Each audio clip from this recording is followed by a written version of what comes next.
बाई तुझा आशीर्वाद या मालिकेच्या आजच्या भागाचे अपडेट जाणून घेऊया आपल्या आजच्या या व्हिडिओमध्ये. चला तर मग प्रेक्षकांनो सुरुवात करूया आपल्या आजच्या व्हिडिओला. तर आता आपण इथे पाहतोय की आता जो विवाह नसतो तो जाताना अवनीवरती दगड भिरकावून जातो, पण तो दगड आता धन्या बघतो आणि धन्या अवनीला वाचवायला ताबडतोब पुढे सरसावतो आणि आता तो जो दगड असतो तो धन्याला लागतो आणि अवनी वाचते. त्याबरोबर आता लगेचच भान्या हा विवानच्या मागे पळत जातो, पण विवान तोपर्यंत खूप पुढे पळून गेलेला असतो. भान्या आतमध्ये येतो. त्याबरोबर इकडे आता सगळेच जण धन्याला बघत असतात. धन्या अरे खूप लागलं आहे का? त्यावेळी मग आता लगेचच अवनी म्हणते बापरे किती रक्त येतं आहे, एक काम करा पटकन हळद घेऊन या ना. त्याबरोबर लगेचच दादा म्हणतो हो हो आलो आलो, लगेच हळद घेऊन आलो. आणि मग लगेचच दादा हा घरात हळद आणायला जातो. दादा हळद आणून वहिनीच्या हातात देतो. त्याबरोबर लगेचच अवनी धन्याच्या डोक्याला हळद लावते. डोक्याला हळद वगैरे लावल्याच्या नंतर मग अवनी ही धन्याला म्हणत असते अरे किती लागलं आहे तुला. आणि मग अवनीला धन्याची खूप जास्त काळजी वाटत असते. पहिल्यांदा एखाद्या बाईने आपल्याला एवढ्या मायेने हळद वगैरे लावून दिलेली असते. या भावनेनेच धन्या खूप जास्त भावूक झालेला असतो आणि तो अवनीकडे बघत असतो. अवनी किती प्रेमाने आणि किती काळजीने ते सगळं करत असते. त्याबरोबर आता हळद लावून झाल्याच्या नंतर अवनी म्हणते सॉरी, म्हणजे हे माझ्यामुळे झालं ना, माझ्यामुळे तुला एवढा त्रास झाला. अवनी मनात म्हणत असते खरंच मी याचे उपकार कधीच विसरणार नाही. आज याने मला वाचवण्यासाठी स्वतःच्या अंगावरती चक्क दगड झेलला आहे.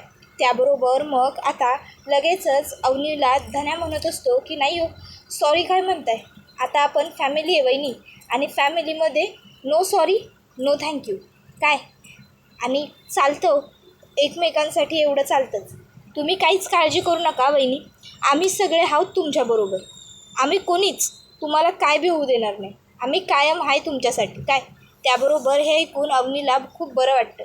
त्याबरोबर मग लगेचच आता अण्णा म्हणतात की मला जरा जास्त झाली होती ना म्हणून, नाहीतर मीच त्याचा बरोबर गेम केला असता, मी त्याला बरोबर उलटापालटा केला असता.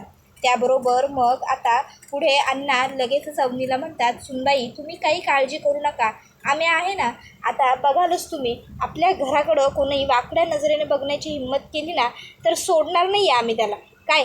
त्याबरोबर हे ऐकून अवनी ही त्यांच्याकडे बघतच राहते. त्यानंतर बाबा म्हणतात बरं चला आता रात्र खूप झाली, तुम्ही सगळ्यांनी आतमध्ये जा झोपून घ्या. त्याबरोबर मग झोपायसाठी सगळेच जण आतमध्ये येतात. बाबा हे मात्र तिथेच पुन्हा एकदा दारूची बाटली उघडतात आणि दारू प्यायला बसतात. त्याबरोबर दुसऱ्या बाजूला इकडे आता बाबा दारू पितात आणि सुलत्याच्या घराकडे बघत असतात. आता ते तिकडे एकटक बघत असतात. तर दुसऱ्या बाजूला इकडे आता जे अवनीचे बाबा असतात त्यांच्यावरती डॉक्टरांनी उपचार सुरू केलेले असतात. अजूनही त्यांची कंडिशन काही तितकीशी स्टेबल नसते. त्यांना आता ऑक्सिजन मास्क वगैरे लावलं जातं. आता ट्रीटमेंट सुरू असताना बाहेर घरात सगळ्यांना मात्र टेन्शनच असतं. मग आता लगेचच इकडे सिस्टर बाहेर आल्याबरोबर दादा सिस्टरला विचारतो मॅडम काय झालं, माझ्या वडिलांची तब्येत आता कशी आहे, ठीक आहेत का माझे वडील. त्याबरोबर मग त्या सिस्टर सांगतात की हे बघा अजून तरी काहीही सांगता येणं शक्य नाही आहे, कारण अजूनही पेशंटची कंडिशन स्टेबल नाही आहे. त्याबरोबर मग आता दादाला टेन्शन येतं. सिस्टर तिकडनं निघून जाते. तर दादाला आठवतं की हे सगळं अवनीमुळे झालं आहे, अवनीच्या आगाऊपणामुळे झालं आहे, अवनीने त्या ड्रायव्हरबरोबर लग्न केलं म्हणून झालं आहे. जर माझ्या वडिलांना काही झालं ना अवनी तर मी सोडणार नाही आहे तुला ना त्या मुलाला, लक्षात ठेव असं आता इकडे दादा म्हणत असतो. त्याबरोबर दुसऱ्या बाजूला अवनी धन्याला ताप आहे का तपासते. ताप वगैरे तर धन्याला आलेला नसतो. मग अवनी ही म्हणत असते की नाही ताप वगैरे नाही आहे, पण तरीही ही एक पेनकिलर खाऊन घे. आणि मग अवनी लगेचच धन्याला पेनकिलर देते. धन्या गोळी घेतो आणि मग आता लगेचच अवनी ही आतमध्ये पाण्याचा ग्लास ठेवायला चाललेली असते आणि पाणी वगैरे आणायला चाललेली असते. त्यावेळी दादा म्हणतो अहो हे घ्या. त्याबरोबर अवनी म्हणते अहो मी घेतलं असतं ना. त्याबरोबर दादा म्हणतो अहो असू द्या, घरात 4 पुरुष असताना तुम्हाला हे सगळं करायची काय गरज आहे, घ्या. त्याबरोबर अवनी लगेचच पाणी घेते. त्यानंतर मग आता लगेच अवनी म्हणते बरं धनेश तू आता आराम कर काय. त्यावर धन्या होकार देतो. त्यानंतर मग आता अवनी म्हणते मी इथेच झोपते बाहेर. त्यावर मग राजा म्हणतो की अहो नाही, तुम्ही आतमध्ये झोपा. आणि मग तो अवनीला आत बेडरूममध्ये झोपायला पाठवतो. अवनी बेडरूममध्ये आल्यावर पहिले तर जे कर्टन्स असतात ते बाजूला करते आणि आता ती त्या संपूर्ण खोलीत एकदा बघत असते. आता ती सगळी खोली ही खूपच जुनी असते. तर आता अवनी त्या खोलीकडे बघतच राहते. तर दुसऱ्या बाजूला इकडे आता हे तिघं भाऊ मस्ती करत असतात. त्याबरोबर राजा आता तिथला एक टेबल बाजूला काढत असतो. राजाने टेबल बाजूला काढल्याबरोबर मग लगेचच आता धन्या म्हणतो अरे राजादा, काय चाललं आहे काय तुझं तिकडं, काय करतोय? त्याबरोबर राजा म्हणतो अरे काय करतोय म्हणजे काय, तर झोपायची तयारी नको का करायला? तेच जरा हे टेबल बाजूला काढतोय, तिथं चटई हातरतोय आणि मस्त पडून देतो आता. त्याबरोबर मग आता हे तिघंही भाऊ म्हणतात अरे तुला काही येडबीड लागलं का रे राजा? अरे लग्न झालं ना तुझं, मग तू तुझ्या खोलीत जाऊन झोप. त्याबरोबर राजा म्हणतो खोलीत मी कसं जाऊ, आता खोलीत त्या आहेत ना. त्याबरोबर मग राजाला धन्या, भान्या आणि यशा म्हणतात अरे राजा असा वेड्यासारखा कसा बोलतोय तू, त्या आहेत ना खोलीत म्हणजे आता त्या तिथंच राहणार आहेत आयुष्यभर, मग तू काय करणार? जा जा वर आतमध्ये जा आणि त्यांच्याबरोबर झोप. त्याबरोबर राजा म्हणतो नाही नको, कशाला, मी इथं झोपतो ना तुम्हा सगळ्यांच्या बरोबर. हां, मला इथं तुमच्याबरोबर छान झोप लागते, मला इथं बरं वाटते, मी इथं झोपतो. त्याबरोबर मग भाने आणि यशोदा म्हणत असतात की नाही तू आतमध्ये झोप, आतमध्ये जा. मग ते बळजबरीने राजाला आतमध्ये ढकलतात. मग अवनी विचारते काय झालं? त्याबरोबर राजा म्हणतो नाही नाही, काही काळजी करू नका, काही झालेलं नाही आहे. हो मला ना वाटलं तुम्ही आवाज दिला, मला आवाज दिलात काय मला? त्याबरोबर अवनी म्हणते नाही मी नाही दिला आवाज. राजा म्हणतो नाही दिलात का? अहो नाही, मला ना भात झाला असा की तुम्ही मला आवाज दिला म्हणून आलो मी, बाकी सगळं ठीक आहे ना. त्याबरोबर अवनी त्या खोलीकडे बघत असते. राजा म्हणतो हां खोली जुनी आहे तशी, म्हणजे ब्रिटिश काळचं घर आहे म्हटलं ना आमचं. हां, ब्रिटिश काळचं घर आहे, तुम्ही काही काळजी करू नका. हां, आम्ही व्यवस्थित आहोत. त्याबरोबर मग आता लगेचच अवनी ही म्हणत असते फुलांचा वास येतोय ना. त्याबरोबर राजा म्हणतो फुलं, हो हो हो फुलांचा वास येतोय ना, येतोय. रूम फ्रेशनर मारला असेल ना, रूम फ्रेशनरचाच वास येतोय तुम्हाला, म्हणजे कसं रूम फ्रेशनर मारला की फ्रेश झोप लागते. त्याबरोबर अवनी म्हणते हा बरोबर. इतक्यात तिला दुधाचा ग्लास दिसतो. अवनी म्हणते आणि दूध, फळं. त्याबरोबर राजा म्हणतो अरे यार ह्यांनी पिक्चर बघितला, पिक्चर लईच मागत पडायला लागला. त्याबरोबर अवनी म्हणते काही बोललास का तू? त्यावर राजा म्हणतो हो बोललो दूध. अहो ते काय ना ॲक्च्युली मला ना रोज रात्री झोपताना मस्त गरमागरम एक ग्लास दूध पिऊन झोपायची सवय. हां, म्हणून हे खोलीत दूध असतं, बाकी काही नाही. त्याबरोबर अवनी म्हणते अच्छा. त्यानंतर मग राजा अवनीला म्हणतो तुम्ही बसा ना, तुम्ही अशा उभ्या काय, बसा. त्याबरोबर मग आता अवनी ही हो ठीक आहे असं म्हणते. आता अवनी बसते. आता राजा मनात म्हणत असतो मॅडम मला माहिती आहे तुम्हाला वाटतं आहे की मी इथं कशाला घुटवळतो आहे. तर अवनी मनात तेच बोलत असते, हा कशाला घुटमळतो इथे, असं काय काम आहे इथे आता. त्याबरोबर मग राजा म्हणत असतो मॅडम अहो मी काही जाणून बुजून करत नाही हो, जरा 5 मिनटं कळकाडा, त्यांना जरा झोपू द्या. त्याबरोबर अवनी म्हणते मग तू काय करतोयस? मी झोपणार आहे आता तू. त्यावर राजा म्हणतो मी पण झोपणारच आहे, मी पण जातो आता झोपायला. हां, जातो झोपायला, तुम्हाला काही लागलं तर सांगा. एवढं बोलून राजा आता तिकडनं बाहेर येतो झोपण्यासाठी. त्यानंतर मग आता राजा स्वतःला झोपायला पहिले तर जागा शोधू लागतो. मग त्याला धन्याच्या शेजारी थोडीशी जागा दिसते. राजा आता धन्याच्या अंगावरती पांघरून घालतो, स्वतःही पांघरून घेतो आणि झोपून जातो. अवनी मात्र तिथे बसलेली असते. मग शेवटी आता अवनी विचार करते आपणही झोपायला हवं.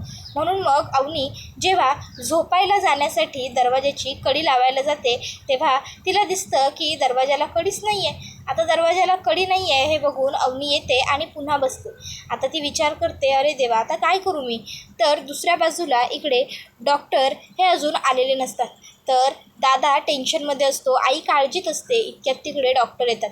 डॉक्टर आल्याबरोबर लगेचच दादा धावतच डॉक्टरांकडे येतो आणि डॉक्टरांना विचारतो की डॉक्टर काय झालं, कशी आहे माझ्या वडिलांची तब्येत, आता ते रिकवर झालेत का, आता तरी ते ठीक आहेत का.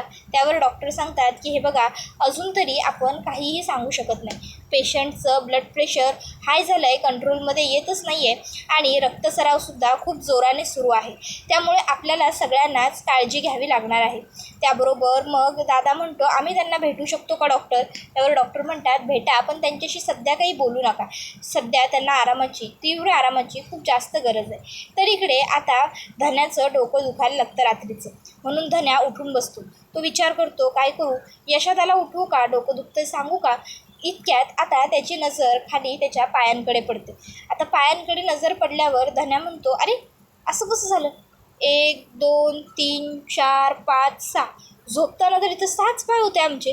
मग आता 1 2 3 4 5 6 7 8 पाय कसे काय आले इथं? कुणाचे पाय? म्हणून मग आता धन्या हा राजाच्या तोंडावरचं पांघरून अलगद बाजूला काढतो. आता तिकडे राजाला झोपलेला पाहून लगेचच धन्या म्हणतो, अरे राजा तर तू. आणि मग आता लगेचच तो यशाला उठवायला जातो. यशोदा, यशोदा, पण यशा काही उठत नाही. मग आता लगेचच तो धन्याकडे येतो आणि धन्याला उठवतो. धन्यादार उठ की. पण धन्या पण उठत नसतो. मग आता लगेचच भाण्याला तो उठवताना म्हणतो, भाण्यादा उठ, पायाला आली. त्याबरोबर मग भाण्या उठतो आणि म्हणतो, त्याबरोबर आता लगेचच त्याला तिथे धन्या दिसतो. भाण्या म्हणतो, अक्कल बिक्कल आहे का रे तुला? मारू का एक? त्याबरोबर तो म्हणतो, अरे माझं सोडा. यशोदा, अरे तू पण उठ, हे बघा इथं काय आहे? त्याबरोबर यशोदा म्हणतो, काय आहे धन्या, का उठवतोय? त्यावर तो म्हणतो, अरे इथं बघा, हा राजा तर झोपलाय, राजादा. मग आता ते तिघंही भाऊ राजाच्या जवळ येतात आणि राजाला म्हणतात, राजा उठ, राजा. त्याबरोबर राजा उठतो आणि म्हणतो, काय आहे तुमचं? झोपू दे की मला लई झोप आली. त्याबरोबर मग ते तिघं म्हणतात, तुझं काय आहे इथे? त्यावर राजा म्हणतो, खाली चटई आहे, वरती गोधडी आहे. त्याबरोबर मग आता भाण्या म्हणू लागतो, आम्ही काय मस्करी करतोय का तुझी? त्याबरोबर राजा म्हणतो, सुरुवात कुणी केली? तुम्हीच केली ना? हे बघ, झोपू द्या ना मला. त्याबरोबर मग आता राजा हा पुन्हा झोपायला जातो. त्याबरोबर मग आता धन्या आणि भाण्या म्हणतात, अरे पण तू इथं का झोपतोय? तू आतमध्ये जाऊन झोप ना तुझ्या खोलीत तुझ्या बायकोबरोबर. त्याबरोबर राजा म्हणतो, नाही नको, मी इथंच बरं आहे. त्यावर ते म्हणतात, अरे असं कसं? जा तिच्याबरोबर. त्यावर तो म्हणतो, नाही नको, भावांबरोबर झोपलं की भावांमधलं प्रेम वाढतं. त्याबरोबर अवनी आता बरोबरचं प्रेम वाढव, आमचं मरू दे, असं त्याला ते तिघं भाऊ म्हणतात. त्यावर राजा म्हणतो, त्यांना बरं वाटेल तिकडे, शांत वाटेल. त्यावर ते लोक म्हणतात, अरे एकटीला कसं काय वाटेल? तिला वाईट वाटेल तिला. त्यावर राजा म्हणतो, नाही छान वाटेल, त्यांना प्रायव्हसी मिळाली. त्याबरोबर आता सगळे त्याला म्हणतात, प्रायव्हसी? त्यावर राजा उठून बसतो आणि म्हणतो, नाही म्हणजे ते काय ना, तुम्हाला सगळ्यांना तर माहितीच आहे ना, मुलींचा विषय किती सेन्सिटिव्ह असतो, ते मुली कशा असतात. म्हणून मग मी विचार केला की त्यांना जरा त्यांची पर्सनल स्पेस, त्यांची प्रायव्हसी द्यायला पाहिजे ना. म्हणून मी येऊन इथं बाहेर झोपलो तुम्हा सगळ्यांच्या बरोबर. कळतं आहे का तुम्हाला? थोडं त्यांना पण रिलॅक्स व्हायला हवं ना. त्याबरोबर मग आता लगेचच इकडे आता धन्या म्हणतो की अच्छा, म्हणून झोपलास हो इथं? अरे दादा, पण आता तू जाऊन झोप की तिकडे त्यांच्याबरोबर. अरे त्यांना एकटं वाटत असेल रे. त्याबरोबर मग आता लगेचच धन्यासुद्धा म्हणतो की नाही ते काय, असं कुठं असतं होय? ते प्रायव्हसी बिवसी ते सगळं ठीक आहे रे. अरे पण कसं वाटेल बिचारीला, एकटीच आहे ना ती तिथं. आम्ही काय म्हणतो, तो आमचा ऐक, तू जा बरं, जाऊन त्यांच्याबरोबर झोप तिकडं जा. त्याबरोबर राजा म्हणतो, नाही नको, कशाला, काही गरज नाही आहे, मी झोपतो इथेच. त्याबरोबर राजाला सगळे म्हणतात की अरे जा रे तू. त्याबरोबर धन्या म्हणतो, जा रे बाबा तू जा. एकतर पोरगी तू पळवून आणली आणि त्यात असं सगळं करू नको. पोरी पळून आणणं आता सोपं वाटतं है ना. त्याबरोबर यशोदा म्हणतो, धन्या गप्पा, पोरगी पळून आणण्यावर जर परत काय बोलला आणि काही पळून आणण्याचा विचार केला ना कुणी, तर बघा धन्या तुला या भाण्याला आहे की नाही लय मारायला लावी ना. त्याबरोबर मग आता लगेचच भाण्यादा म्हणतो, लावीन कशाला, लाव की लाव. त्याबरोबर मग लगेचच आता इकडे धन्या नाराज होतो आणि धन्या जाऊन एका कोपऱ्यात उभा राहतो, कारण भाण्याने त्याला मारलेलं असतं. मग लगेचच आता राजा त्याच्याकडे येतो आणि म्हणतो, बरं काही हरकत नाही, आता तू पण लग्न कर नंतरच्याला, बस का? हां, अरे 4 भाऊ आहे आपण, म्हणजे घरात 4 सुना तर आलंच पाहिजे ना. काय कसं वाटेल तसं कर, मग तर झालं. आणि या धन्यानं मारलं ना तुला, भाण्यानं मारलं ना तुला, एकच मिनिट. आणि मग लगेचच आता राजा जातो आणि भाण्याला मारू लागतो. मग आता धन्यासुद्धा येतो. धन्यासुद्धा त्या दोघांमध्ये मस्ती करायला लागतो. त्याबरोबर यशोदा हसतो आणि म्हणतो, अरे राजा, अरे काय झालं आहे तुझं? थांब ना राजा, अरे आता लगीन झालं आहे तुझं, आता जरा छानसारखं वाग. त्याबरोबर मग सगळेजण शांत बसतात. मग लगेचच आता राजाला यशोदा म्हणतो, अरे मी काय म्हणतो, जा जरा जाऊन आतमध्ये बघ, त्यांना झोप बीप व्यवस्थित लागले का नाही ते तपास. अरे एकट्या आहेत ना त्या, नवीन जागा आहे, नवीन घर आहे, सगळं वातावरण नवीन आहे. नवीन ठिकाणी रुळायला माणसाला जरा वेळ लागतो आणि तो द्यावा पण लागतो. म्हणून म्हणतोय जा जा जरा जाऊन बघून ये ते झोपल्यात का नाही ते. मग राजा आता रूममध्ये येतो. अवनी म्हणते कोण आहे. अवनी डचकते आणि घाबरते सुद्धा. राजा म्हणतो घाबरू नका मीच आहे. त्याबरोबर अवनी म्हणते अच्छा. त्यावर राजा म्हणतो हे काय, तुम्ही अजून झोपला नाही, तुम्ही जागेच आहे. त्यावर अवनी म्हणते हो ते म्हणजे त्यावर राजा अवनीला म्हणतो काय झालं. अवनीवरती पंख्याकडे बघते. राजा म्हणतो अहो घाबरू नका, मी म्हटलं ना इथल्या सगळ्या वस्तू का खूप जुन्या आहेत, पण काही पडणार तुटणार नाही आहे. ॲडजस्ट करा, आजच्या दिवस नवीन आहात ना तुम्ही, तुम्हाला थोडं ॲडजस्ट करावं लागेल. त्यावर अवनी म्हणते अरे ॲडजस्ट करेन मी, सगळं ॲडजस्ट करेन, काही हरकत नाही आहे. पण अरे इथे दरवाजाला कडी नाही आहे.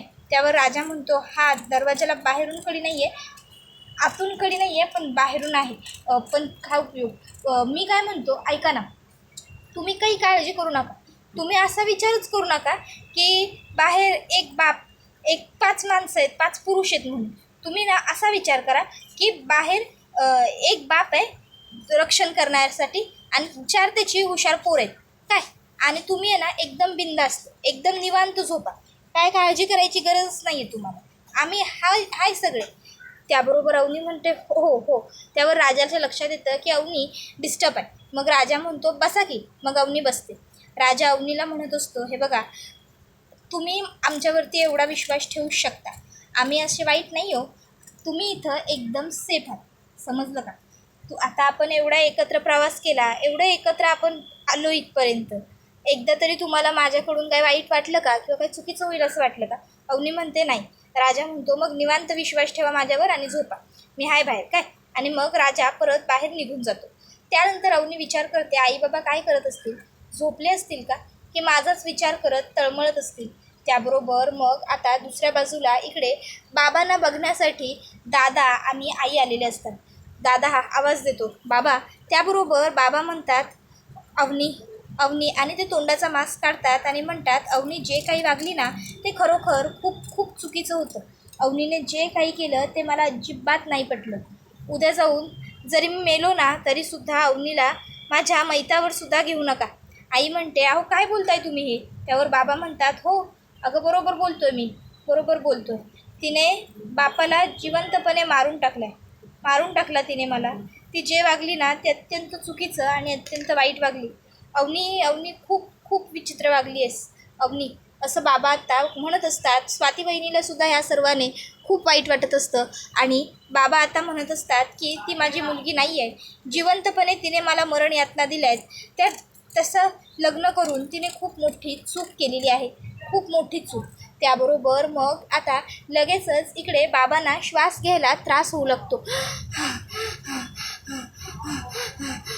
असं आता बाबा करू लागतात. आता बाबांनी हे असं केल्याबरोबर लगेच आई पॅनिक होते आणि म्हणते अरे डॉक्टरांना बोलव ना, लवकर बोलव डॉक्टरांना. त्याबरोबर मग लगेचच स्वाती वहिनी आणि दादा डॉक्टरांना बोलवतात. मग डॉक्टर त्या ठिकाणी येतात आणि बघतात तर काय बाबांच्या तोंडाला ऑक्सिजन मास्क नाही आहे. डॉक्टर म्हणतात की काय तुम्ही त्यांचा ऑक्सिजन मास्क कशासाठी काढला, कोणी काढला.